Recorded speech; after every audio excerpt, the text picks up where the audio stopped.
The most important thing that I learned in this class was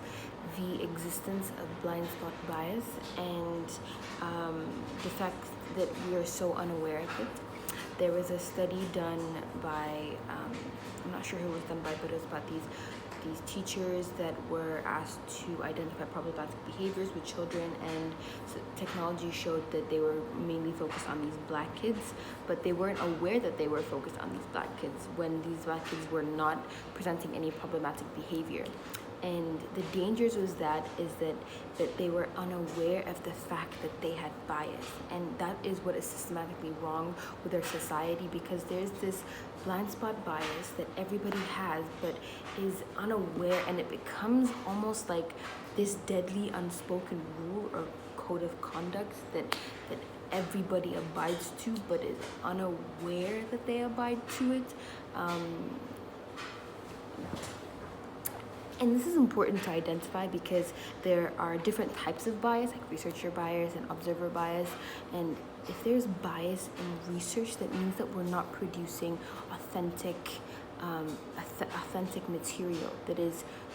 reliable, and people live their lives by these rules because psychologists and doctors are these people of authority that have spent years of their lives in school and have collected a bunch of awards and spend their lifetime researching things. And this amount of pressure from society, or being looked up to that much by society, puts these psychologists under so much pressure that it's understandable sometimes that they are unknowingly being biased because they need to produce something substantial and something that's groundbreaking. Because in the end, the reason why research matters is to uncover human behavior, to try and make us better. But in efforts to try and find human behavior, we find that we have this blind spot bias that can threaten the existence of authentic material. And it can be dangerous if we don't know about it, because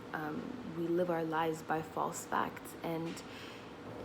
the reason why research matters is authentic research matters is to uncover these things like blind spot bias, so that we can improve them and move forward as a society, to live in peace and in harmony. Thank you very much.